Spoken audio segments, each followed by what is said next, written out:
How does the experience of aging and caregiving differ across cultures and continents? How does creativity play into the aging process? And what can we learn from the wisdom and experiences of our elders? Today, we talk all about the world of caregiving, creative aging, and the transformative power of participatory arts and wellness programs. Today, my guest is Ryan Reid, founder of Bream. Ryan's journey began with an experience in memory care as a teenager and life with her grandfather, which set the trajectory for her life's work. From the stages of Off-Broadway to the rural communities of Nepal, Ryan has dedicated her career to enriching the lives of older adults and their caregivers. Her brainchild, Bream, is a testament to this commitment, offering this holistic platform designed to alleviate loneliness and promote well-being among our senior community. In our conversation today, we will explore Ryan's personal and professional journey from her early experiences with Alzheimer's research to her Fulbright studies in Nepal. We discuss the intricacies of caregiving across different cultures. We talk about the philosophy of creative aging, the role of arts and wellness in the lives of older adults, and she also shares her insights into the mission and operations of Bream, how it tailors its offerings to meet the diverse needs of older adults, and her vision for the future of caregiving. Here is my interview with Ryan Reid. Hi, Ryan. We've had the opportunity to visit before. We actually have a mutual friend in Carrie Albers, Dementia Darling, which is so fun. We were just visiting about that. Thank you for being here. I cannot wait to have this conversation with you. Thanks so much for having me, Nicole. I'm really glad to be here. So we have similar life paths in that our grandparents were influential in the careers that we chose. Tell us your personal story that led you to focus on caregiving and Alzheimer's research. Absolutely. In college, I dressed up as a 73-year-old man named Henry, and I'd walk around New York City as Henry because I was doing accessibility research about the subway system and how that functioned for older adults. As a teenager, I worked for 2 years in a dementia unit, bringing art and music to the residents. And I like to say I'm an old soul. I've always had older adult friends and loved ones. And when I was about to graduate from college, my grandpa Dino, was diagnosed with Alzheimer's. And I began to research it obsessively.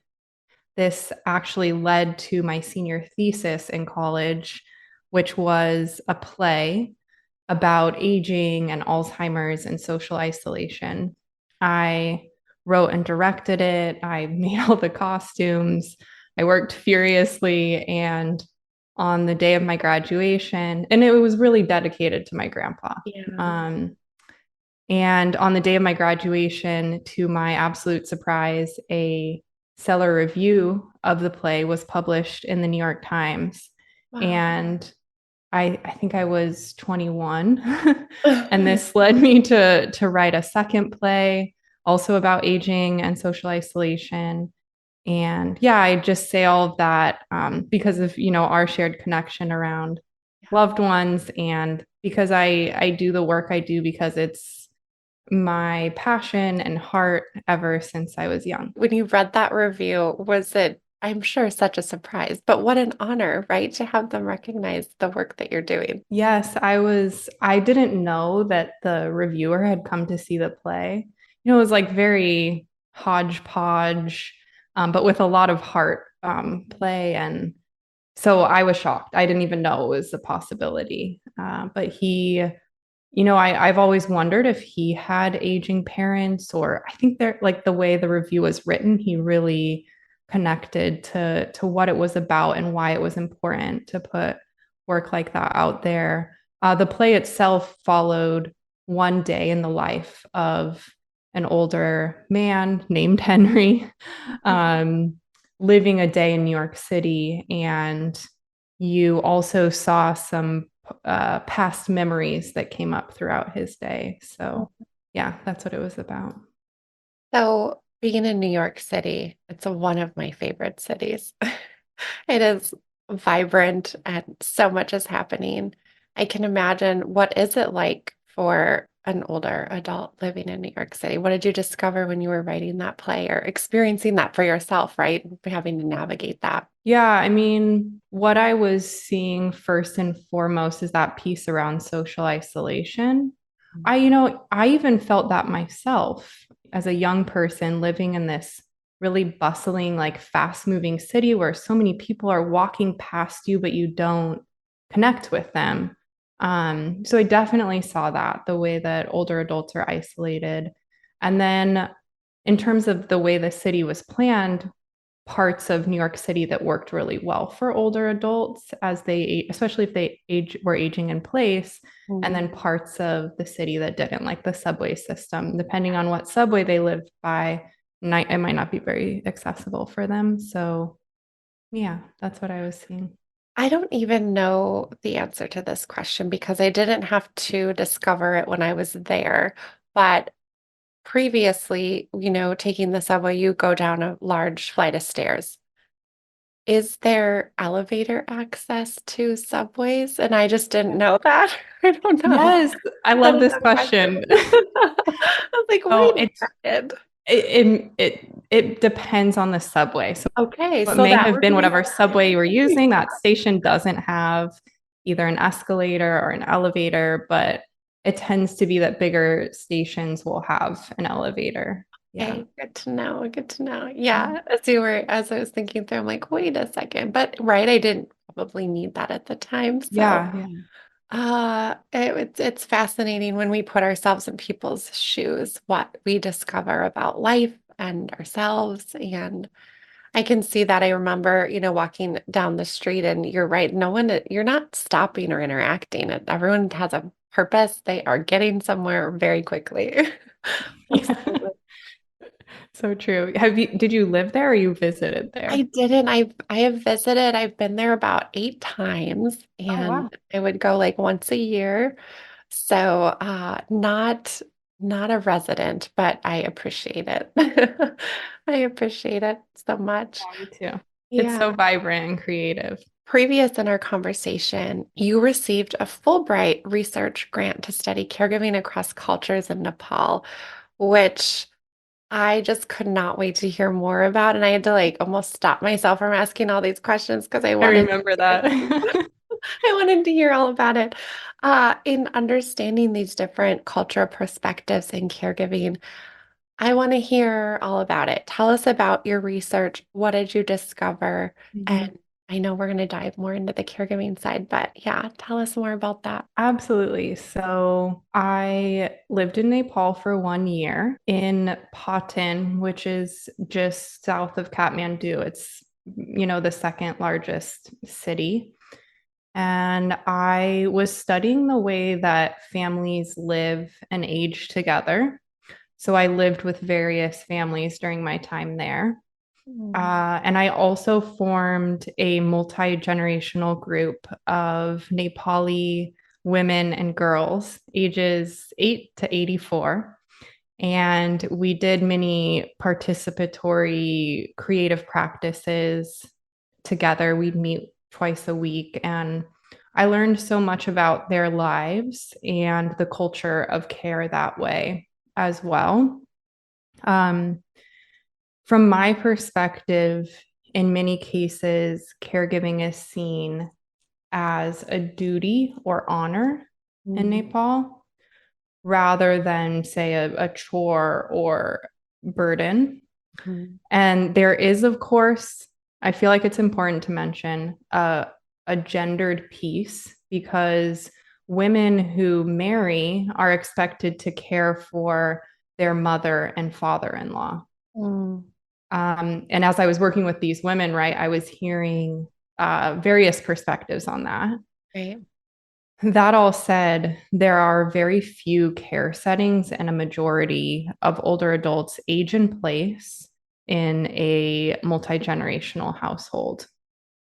I did, while I was there, I did work. I would go weekly to one senior living place, honestly, the only one I ever saw or heard about, Mm. which was called Mata Titra, which was specifically for older adult women who had sadly either no family left or were abandoned by family members because of land or other familial disputes. Mm. And the two brothers who owned Matatitra and cared for the women were so loving and gentle Wow. with the women there. And it reminded me of many of the caregivers I've met as I've worked in memory care and independent living settings.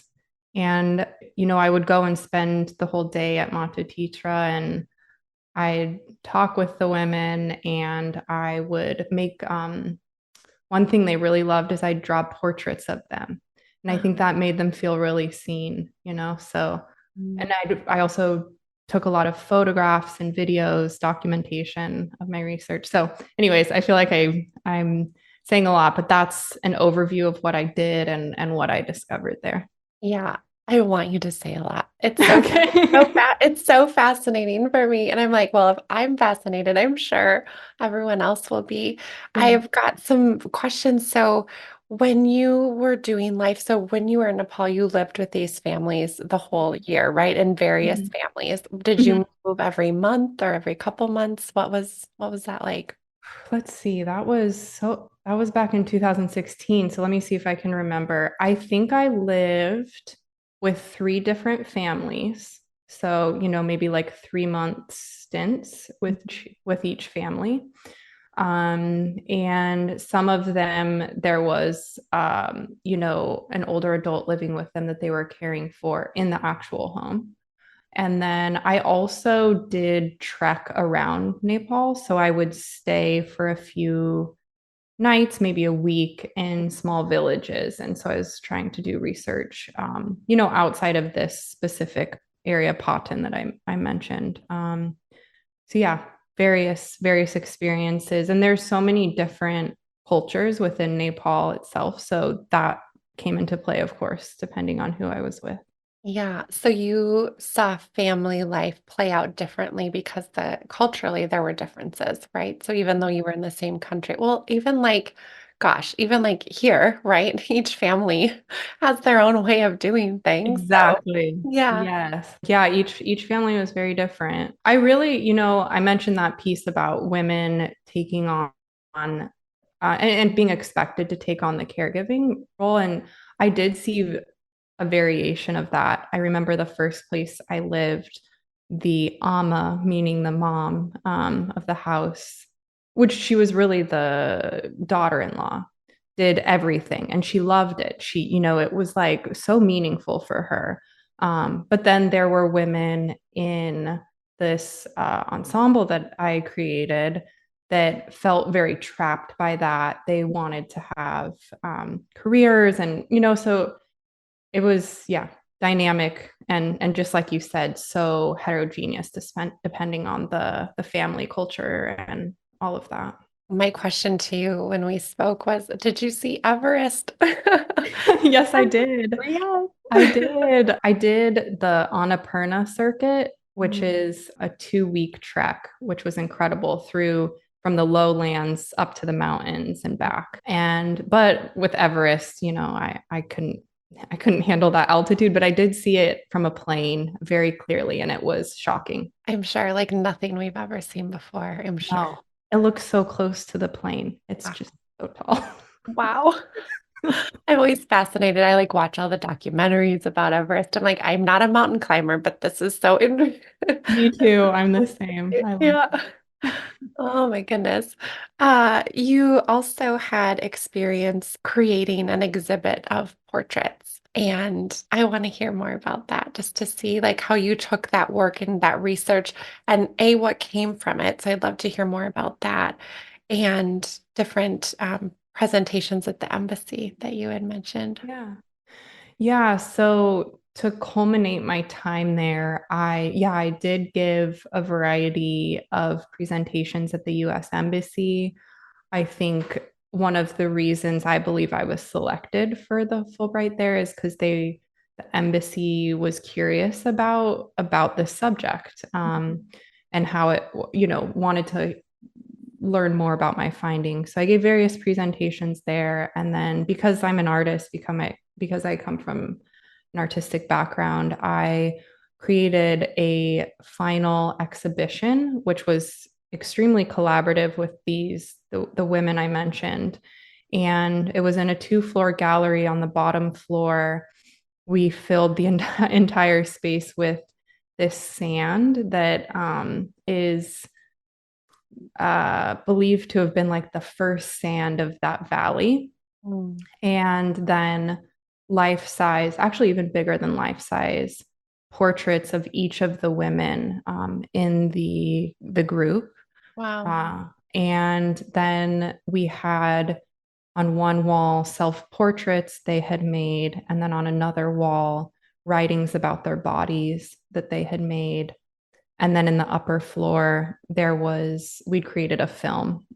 So you could sit and witness this film about their, I would say, like these women's emotional worlds and then kind of spiritual worlds. From the outside looking in, you witness the caregiving take place, and you just brought up the word emotional. Were you able to have conversation, or were you able to witness the emotional journey that we go through as caregivers, right? Or the things that we have to manage and walk through as we are caring for people that we love. Yes, absolutely. I had a lot of conversations about that. And one thing it opened up for me that I hadn't seen before was that, from my perspective, great and beautiful caregiving has some kind of connection to a spiritual or religious belief Mhm. in that caregiver. Even now, one of my best friends recently entered hospice, and her caregiver has a perspective on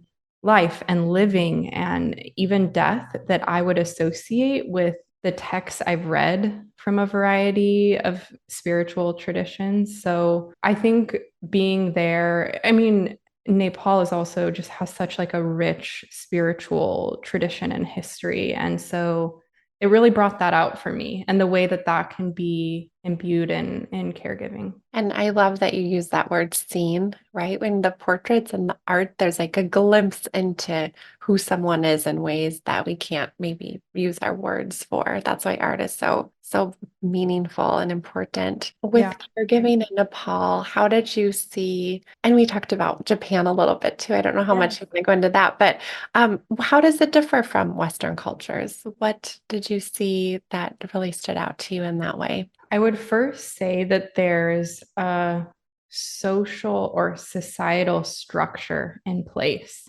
for Mm. how that goes. There's a framework, there's a score, there's like a way that's established. You know what I mean? In Nepal. And also I think from my short time in Japan there as well. So like I mentioned, the Bahini, the woman, the young daughter-in-law caring for aging parents and that like responsibility and honor. And then the other piece is that relationship. I think the way that caregiving is seen is so different. Also, just Nepali culture itself is so vastly different from US culture and or Western culture. And I think that's why I initially really wanted to go. I had visited just for a week and was like, became obsessed and knew I needed to go back. So, yeah, I think those were the two biggest differences. How about commonalities? We things that tie us together, bring us together. The first thing that came to mind was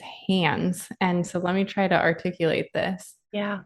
I think that there's an entry point. Okay, for myself, when I've worked in a variety of care settings, I feel like the hands are kind of an entry point to that connection, that like first touch. I remember like putting lotion and massaging my own grandpa's hand. And I don't know quite how to articulate this, but maybe what I'm trying to say is that the way that bodies and care meld together, I see that very similarly. I saw like the same moments, the same kinds of interactions both places. Yeah, does that make any sense to you, Nicole? That makes sense. It does. It's like that universal symbolic we use our hands to care and in all places and how we do that. And I like how you mentioned that you witnessed those. I bet it almost felt like, oh my gosh, what's the term? Where we feel like we've seen something Deja before. vu? Deja vu, that's it. Yeah. I did feel that. Yeah. Yeah. I know that there is a huge piece of creative aging and how we interact with people and ourselves and how that plays out in our lives. And you are the perfect person to share with us. How does that concept really have importance in the context of caregiving and purpose, right? Purpose is also a big piece of that. Yes. So I'll start by defining creative aging. It's the practice of engaging older adults in participatory, professionally run arts program of some kind with a focus on social engagement and skill building. I think I'm so passionate about it because I see it as a solution to the loneliness epidemic that we're in the midst of. 55% of older adults report loneliness. I think it's an estimated $6.7 billion in annual federal spending attributed to social isolation. And there's so much research into creative aging and the way that it mitigates loneliness and has a protective effect against cognitive decline. It reduces distress and discomforts. I mentioned the work I did with the women in Nepal. I mentioned the music and arts therapy I did as a teenager in that memory care setting. And so all of that is, in my opinion, creative aging. It's bringing in creativity, wellness practices, and connection all in one, and using that in how we care for people and how we make them feel less alone. It is. It's so important. I'm glad you mentioned those data points. You had shared an article, I think on LinkedIn or a post or something, where you kind of dove into what that was. And looking at those numbers, you really realize how important it is that we address it. Social isolation is tied to a 26%, that's an increased risk of dementia and loss of brain volume, and healthy mental, physical status, creativity prevents that, right? It prevents the pace of brain volume loss consistent with aging. So even with folks that have dementia or Alzheimer's, I think creative aging continues to be really important. Oh, completely. Absolutely. Especially, oh my gosh, when you hear those numbers too. I know that there is a term, participatory arts. What is that term? Like, what does that mean? What does it mean? Yes. What does it mean? So, the way that I define that is some type of engagement that connects an older adult with themselves so they can express out, share out, and then also connects them with another, whether that's a caregiver or a grandchild or someone that they live nearby. So, yeah, that's the participatory piece, I think, is important because it's the connection piece. So, how have you seen that? And in addition to music therapy, creative arts be effective in your work with older adults, those living with dementia, caregivers? Yeah, with dementia, I'll share one story from when I was a teenager working in memory care. I was very afraid at first going there. I didn't know what I was doing, and I think it was about the second week that I was working there. A nurse handed me a post-it with someone's name and his room number, and I went in and he was in bed. The TV was blaring, and he didn't engage with me. He didn't connect, and I decided I would play him a sonata. And so I put the headphones on and I started playing the song. And after about a minute, I forgot to say too, the nurse said that he was nonverbal. So after about a minute, again, the hands, he reached out and he held my hand. And then he started like bopping his foot to the music. And I mean, for me, it was really powerful. It was the first like real connection that I felt there. And I was like, okay, and I can trust my intuition. I know what I'm doing here. And um, after maybe 15, 20 minutes of different songs, he took off the headphones and he thanked me and he talked a little bit about the music.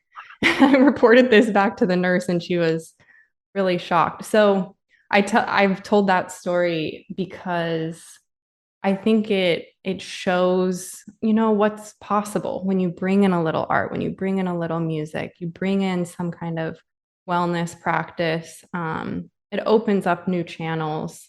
Mm. And I've seen that time and time again in a variety of settings, also beyond memory care.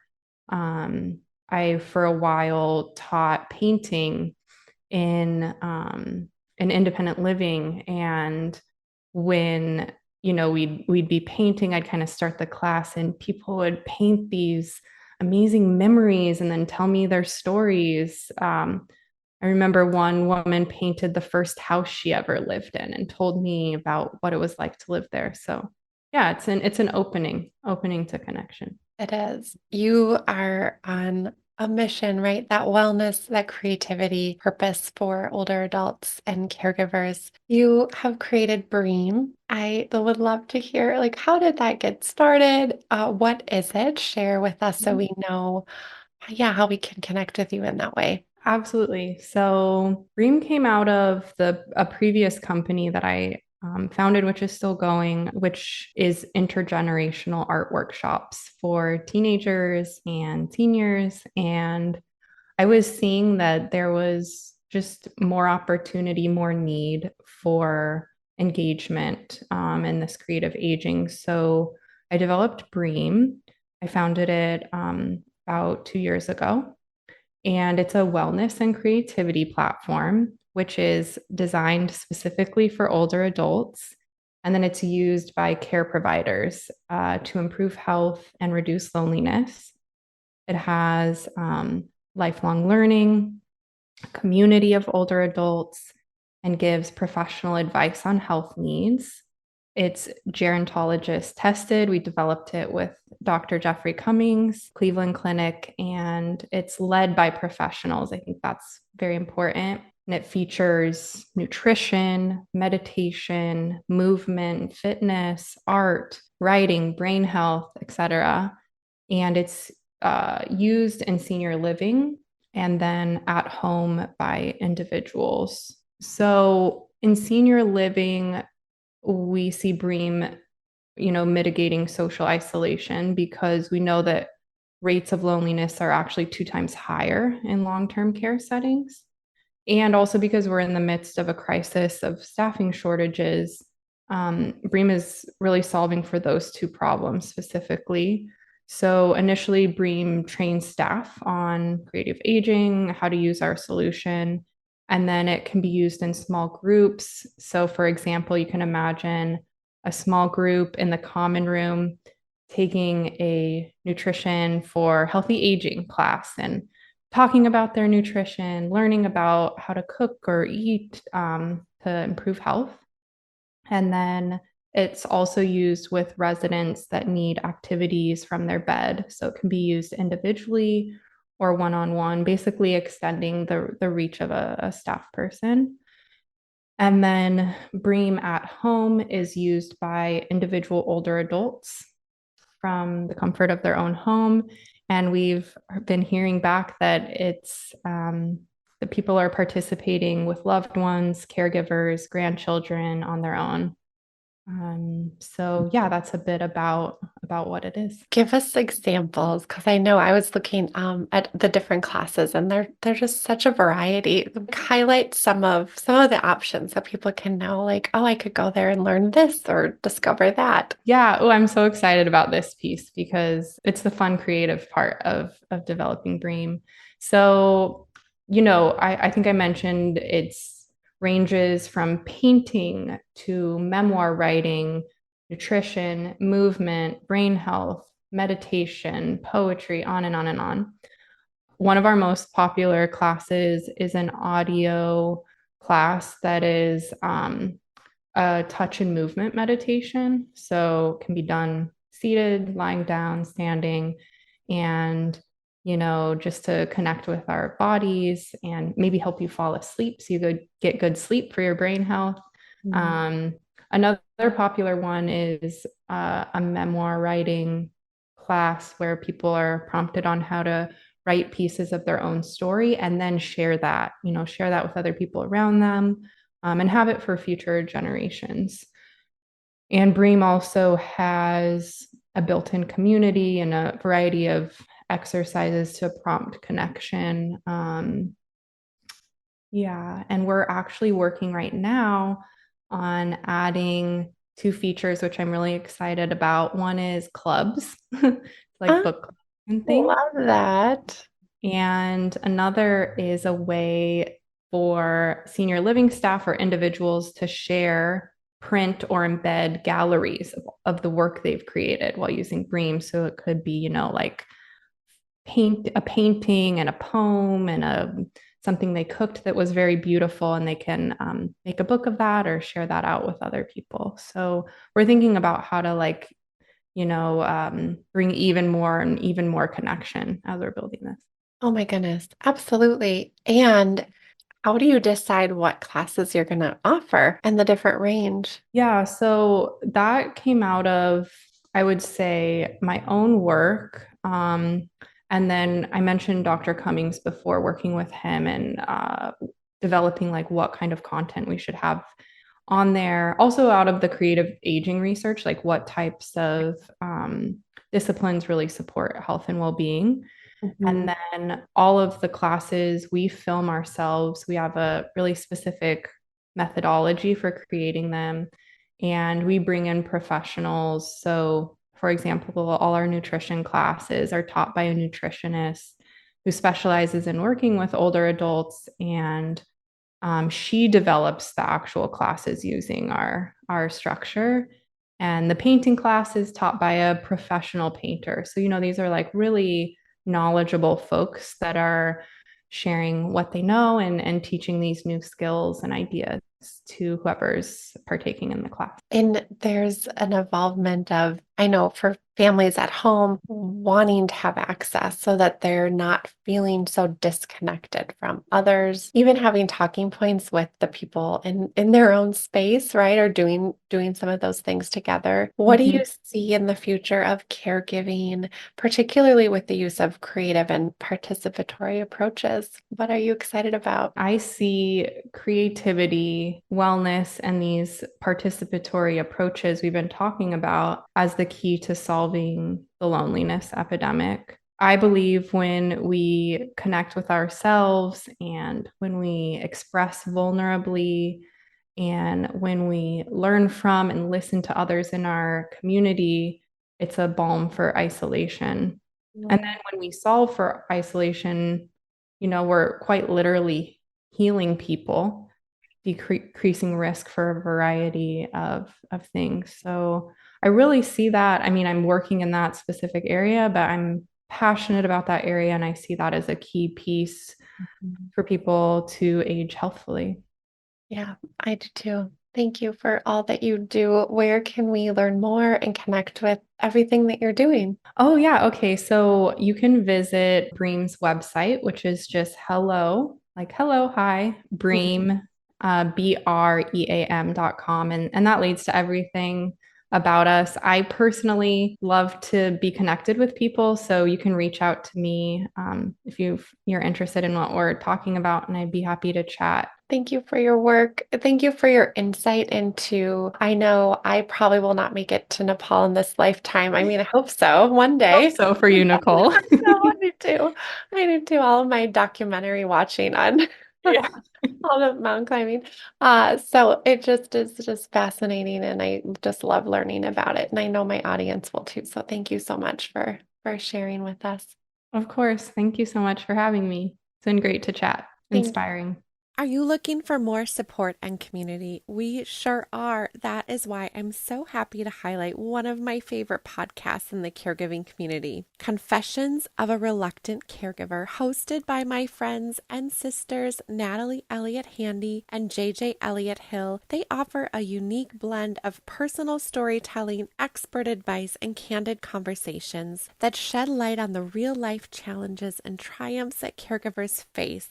Tune in to Confessions of a Reluctant Caregiver wherever you enjoy your podcasts, or explore more on their website at www.confessionsofareluctantcaregiver.com. Thank you for listening today. If you enjoyed our episode, please subscribe and give us 5 stars.